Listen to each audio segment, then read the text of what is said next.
We're being joined on the 2023 verdict state elections by Mr. Fatai Owosheni.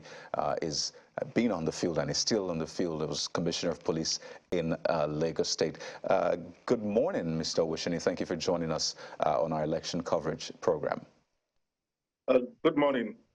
I know you've had your eyes and ears to the ground, and maybe with benefit of even stepping away from the scene a bit, you have perhaps another perspective, a fresh view of what we've been witnessing over the past few hours now regarding the conduct of elections across the country. Lagos sticks out for a lot of people. Rivers State sticks out for a lot of people. I know your state would stick out for you as well, based on your experience there. But speak to the security arrangement for our elections, generally the security design. Have we been able to design the appropriate security response? I know there's that inner circle, the outer circle. Has it proven effective, really, in terms of policing and securing our elections in Nigeria? I've listened to the Commissioner of Police of Lagos State, and of course, each of the states has its own peculiar challenges. Normally, when elections are coming like this, from the force headquarters, what we call an operation order will be drawn, and of course, specific assignments will be given to officers, and of course, where the other security agencies, we also join them. The roles to be played for the whole electioneering will be drawn out. Yes, having challenges of the nature that we are witnessing now cannot be ruled out. There is no foolproof plan. It is not until when you are executing that some of these challenges would feature. And with all the support that other security agencies give the police, it's difficult to say that you cover the whole area 100%. There will still be some gaps.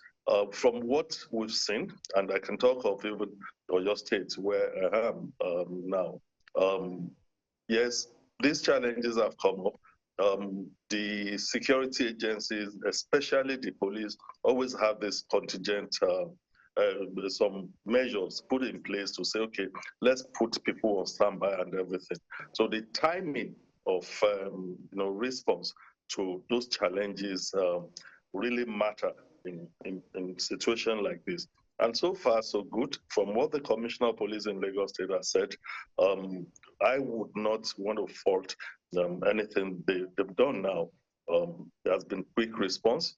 Even in Oyo State where I am, we've have watched what the security agencies there have done, and there have been prompt response to some of the issues that were raised. It's not as if we cannot improve.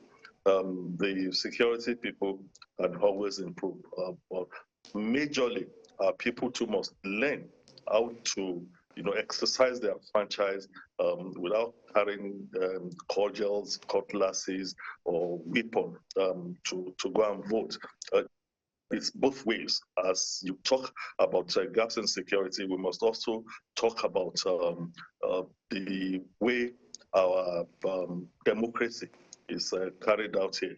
A whole lot of work needs to be done, even from INEC as well. So it will be a the discussion will continue.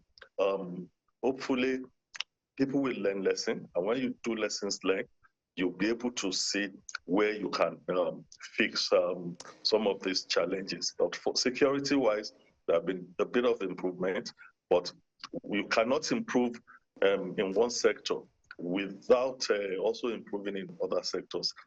All hands must be on deck. Right. All. Well, some will say, Mr. Owosheni, that they actually had intelligence prior to election day. we've seen videos on the internet, people asking those who will vote for other parties not to even come out at all. I mean, pointing to some sort of threat, voter suppression, if you may. So these videos had been there. Would you say that the police actually did enough to show that, okay, we're on top of this, maybe in terms of making the arrests, calling those people to answer for those threats that were put out there? Because some would say that perhaps the failure to adequately nip that in the bud gave us what we saw in those areas, particularly in Lagos State. Yes, it would appear like that, but not until when we talk to the people on ground.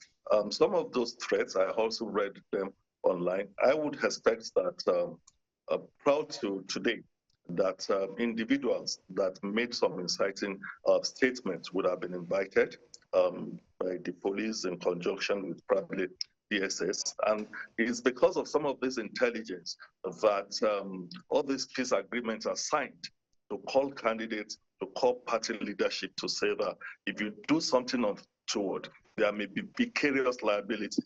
So when things happen like that, you can invoke some of those things to say that, oh, you've made commitment to say that you are going to talk to your people and they've done this. So at the end of the day, when stock is taken, there may still be some people that will be invited as to, oh, you have incited violence, you have aggravated things.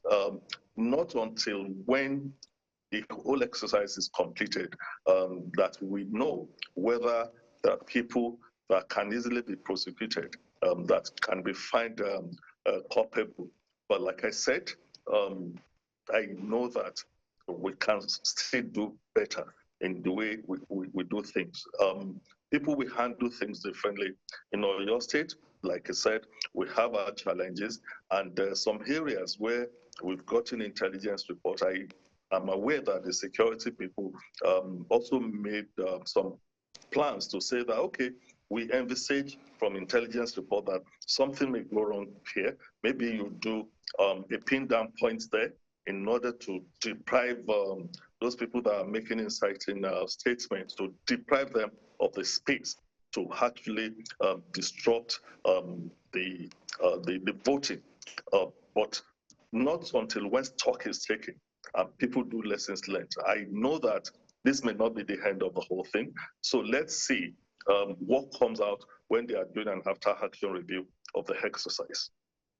All right, Mr. Owasheni, now, looking at, how things, played out today, security-wise, we saw, as we got some reports that, some of the electorates had to actually defend themselves and actually fight back to be able to to cast their vote. So how would you say the electorate and people can actually, protect themselves? Is there a way it can be done, to actually not make things escalate, more than what we had today? Nature abhors a vacuum. Definitely, where people and the electorate see that some actions are not taken, or that the security operatives are derelicting in their performances, you may have the kind of situation they recorded where people will come out and they speak to how serious the security heads are taking some of these threats that have been issued before the election. I would not want to jump into conclusion now because I watched, your program when some of your field officers were being asked. Yes, he said, oh, security people, the police said I should come and write my name. And we watched all these things live. I know that in doing an after-action review, the Commissioner of Police will sit down. These are things that were like, you have documentary evidence. So people may still need to be called to question. And I would expect that the police, the security agencies generally will call people to question. I believe that INEC will also still call some people to questions where some of their officers are done one thing or the other wrong. There are lots to be done with regards to the situation that we watched, and I believe that this will not just be allowed to go. Retired Commissioner, just a moments ago, we're celebrating how, technology is helping us, see the results, in real time. And I'm thinking, this election, we've seen how the use of mobile phones, have been, especially in recording, all of these violence, that have been recorded, in Lagos and Rivers, in every part of the country, and I'm thinking, it's 2 years since we had the riots, the insurrection at the Capitol in the United States. As we speak, 1,003 people have been arrested. And what they used were, pictures, videos here and there. What's the possibility, of the security apparatus in this country, going on social media, looking at all of those videos, putting all of them together, identifying the people in those videos who are holding, dangerous weapons, at polling units or marching through the streets, threatening people, at what point, or is it even possible, for the security apparatus to follow those videos, identify, those who have been, are in those videos, and then, charge them? The police that I think I know, I would expect that they should do that.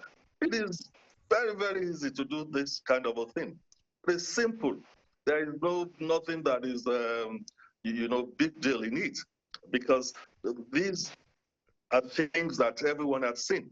And the Nigeria police, in the course of their operations, have also done things like that. It's not as if it's anything big deal. That is why I am saying that I would expect an after-action review.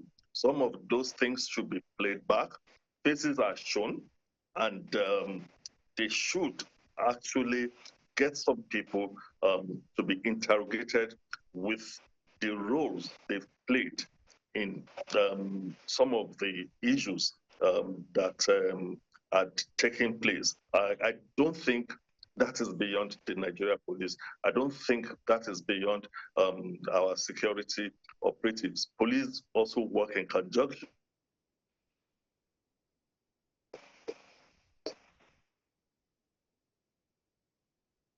Due to the erratic internet supply. Mr. Owusheni, if you can hear me, let me just hold you there for a bit and quickly bring in Professor Jimoh. He's joining us also via Zoom from Oyo State. Professor, it's a pleasure to have you on the show. Good morning. Good. Jimmy.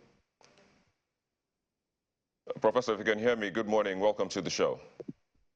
Good morning. Excellent. Welcome.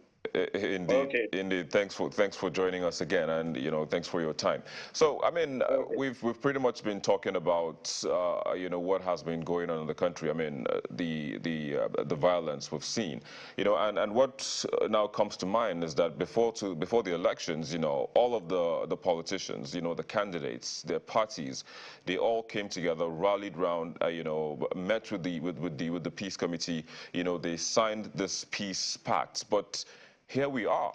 To what extent would you say that, all of those smiles on the camera, signing of, peace deals and all of that, to what extent would you say, that came out effective? Okay, thank you. What we must remember is that electioneering periods are periods of high tension. In the first place, the candidates heat up the polity in order to achieve their aims. And of course, there are also followers who overreact, overprotect, and do things in favor of their candidates. So it is expected, really, that there will be high tension. But what the authorities needs to know and do is to prevent those occurrences and to take action wherever and whenever those decent lines are crossed. Look, we have been through this for a very long time, and I expect that we should have sort of, overcome some of those things. But this is a human society, and human behavior can never be predicted exactly. So we still have this. But what I can say, for example, I listened to the Commissioner of Police in Lagos, and it seems to be on top of his job. He assured us of protection. He also assured us of taking care of those places, those incidents that happen. And I think that is what we need, a responsive and responsible policing. So yes, we might not have achieved 100% or even 80% of what the authorities promised us, but I think the outlook is not too bad. We have pockets of incidences, and so what we expect is that after the election, immediately, those places should be addressed, and then culprits brought to book. That is what we expect, because that will be a way to tell will be criminals in future that the long hand of the law will catch up with you. So yes, we are not there yet, but we are moving towards it.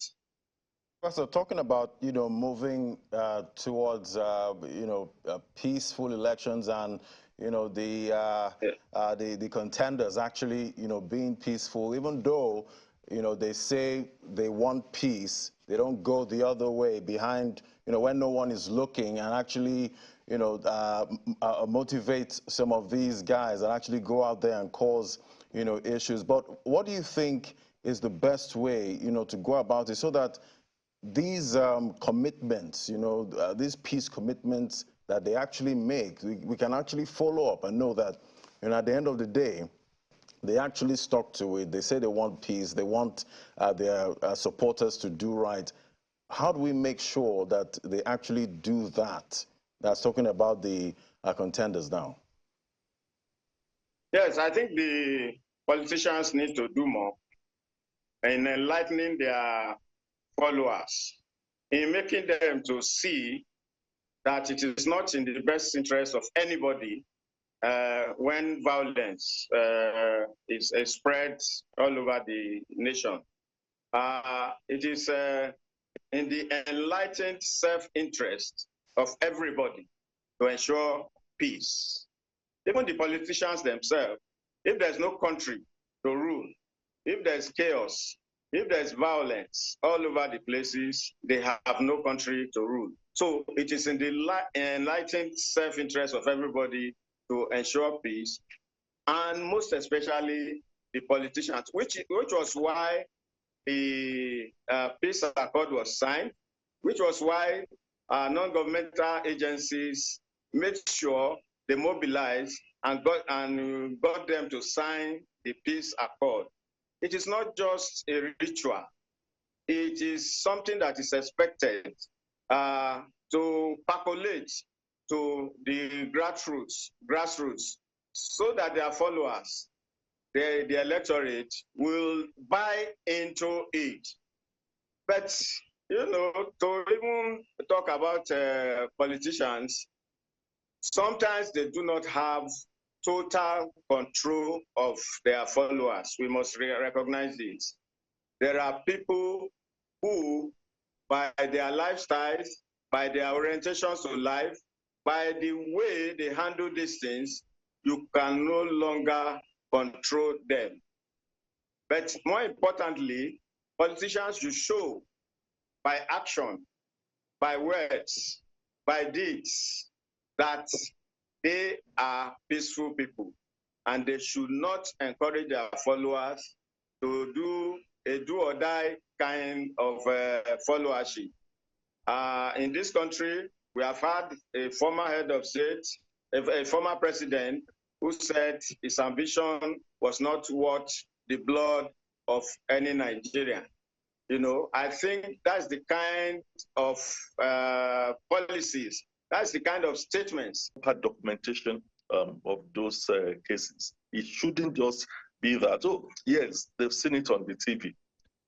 But also, if it's just only that, the police should make sure that they do the proper thing. And I believe, I will continue to say that I believe that the police will not let the nation down due to all, the praises that have been received by observers to say that the system is improving. We should continue to improve our system. If support will be required, getting those detectives that are good in cyber crime, they should use that. And I know that the police has that unit that can be used to get to the root of the cases, and of course to track the individuals that are involved in those acts of criminality. Okay, Mr. Owosheni, Professor Jimoh, I'd just like both of you to listen to this statement from former governor of Rivers State, Mr. Rotimi Amachi. It speaks to the security issues we are talking about, and then we'll come back to discuss it. Please take a listen. The reason why it's difficult to describe anything is that that's how we praised INEC at the beginning of the election on the 11th, and it turned out to be one of the worst elections in the history of Nigeria. Now again, look at what's going on in Rivers. Total failure of governance in the country, complete failure. In the sense that police is helping PDP arrest APC members, arrest SDP members. Gongs are being beaten about in the whole community, asking those who will not vote for PDP not to come out, or they will beat them. Unlike before, talks are beating people up everywhere. People have been arrested and nobody has spoken. The governor has no right to declare anybody wanted whatsoever. People have been declared wanted. The IG is doing nothing. Nobody's doing anything. Complete failure. Now there's voter apathy. I don't know if it goes across the whole country, but there's total voter apathy in Nigeria. I mean, Rivers State. Nobody wants to come out, but people are scared. Result sheets, some claim they are fake. I have no evidence whether they are fake or not. But you see, you really have to battle to make sure there's no violence. But you wonder whether it won't be difficult because you're not in every place. Here, you have to come out. I have to come out to tell my people, no, the result sheet may not be fake. Even if it's fake, take the fake result sheet to INEC. INEC is used to it. What we heard was that the mutilations in the last election, they have printed a new result sheet in which they have removed all those mutilations. That's why they find it difficult to upload. So now they can upload because they are now clean result sheets. INEC is a total failure, a complete failure. Okay, the exercise for today, how would you describe it? That's the point I'm making. What I just told you now is what is happening everywhere. It is not as if when coming to Ubima, I Ubima is calm because everybody believes in peace. And obviously, since I come from here, since I come from here, there will be total calm and peace for people to vote. The only skirmish you saw here was when they suspected that the result was fake. And we told them whether the result sheet was fake or not, don't touch anybody. Vote. Carry the fake result sheet back to INEC. I'm not the president. Advice, I said. What advice? I've spoken to everybody concerned on this issue before the election. Spoken completely. There are those of us who oppose the reappointment of Mahmoud.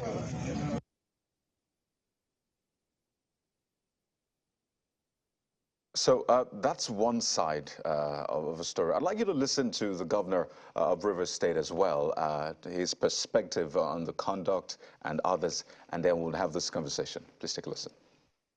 They are discouraged. But for whatever it is, the number is still okay.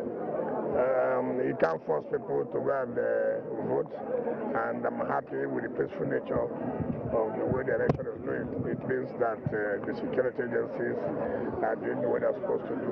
Well, very unfortunate. Unfortunate in the sense that yes, even if INEC had denied it, which is expected, I can tell you that the director of security in INEC, one Lebarino, he was the one who carried that out because Bagre Sabe is from Uboni, and the director of security is from Uboni. So I don't want us to go into detail what has to roll, but for a director of security in such a sensitive commission to breach security is quite appalling. It's quite appalling. But we thank God that the national body, the headquarters have come out to deny it, and the security agencies have taken note of it, and they are working accordingly. So, Mr. Wosheni, we've heard allegations directly at security operatives. And I wonder, before I come to Professor Jimoh on this, because it's a very important point of discussion, is the police really empowered for heavy lifting? And when I say heavy lifting, I mean, we see how they parade criminals here and there. But in terms of the, in quote, high-profile individuals, the major candidates, for example, if they are found wanting, can the police actually, as they say, look them in the eye and be objective? Don't forget, these are the same people that maybe provide some sort of funding, vans, and all of that. Is the police, as it is right now, empowered for that heavy lifting? And we can say, okay, the police will do this objectively. The police has all the powers, in as long as whoever that is there recognizes the fact that he has an obligation to the Constitution of this country, not to any individual. There shouldn't be anything that will stop the police to do that. And there have been instances where such things have been done. Some of us were there before, so it shouldn't be anything difficult. In Kano, is the serving member of House of Representatives that is being prosecuted. It is very unfortunate that when our leaders, when politicians talk, they make political statements. Like the Rivers case that we're watching now. These were friends before, and when they turn to foes, they now keep on exposing the dirty things they've done together before. So when statements like that are made, we should, really look into it. The former governor and the honorable minister had said, it's unfortunate Nigeria is there. When they do it, it is good. But when they are out of office and another person that they've been doing the same things before do it, it's condemnable. So what kind of a country do we run? So it is the police, it is the law enforcement institution that should be able to stand tall to say that they have obligation to the people of this country, they have obligation to the Constitution, not to any individual at all. And they should not hesitate to go after whoever, no matter how highly placed, that has done something against the law that will warrant that person to be arrested. And after all, the basic line is that we don't have political parties in this country. We only have platforms under which people get to office. And like Professor has said, politicians or the practitioners in our democratic system should re-examine themselves. If you allow things to go wrong, they're killing people. Who do you want to rule over? Or That's who a do you very want to govern? interesting angle, really, Mr. Wosheni. And I'm glad you're digging deep into this one. So we're not just treating the offshoots. We're going deep down. But as we round off on this conversation, let me take it to Professor Jimoh. I mean, it might interest a lot of people to know that you're also professor of conflict-sensitive journalism. I know you would want to also speak to what we've seen in Rivers State, I mean, those utterances and those allegations. But elections are, I mean, some places have not held elections, but largely the elections are over. And there are fears and concerns that with what we've seen, with the conduct, the process, some people are saying that we weren't able to come out because people threatened us and all of that. People are projecting that there might be some sort of conflict in the coming days. How do we approach the coming days, the coming weeks, such that, yes, we deal with those issues, but we still have a nation? Yes, thank you. That's what we call early warning signs. And those things were there.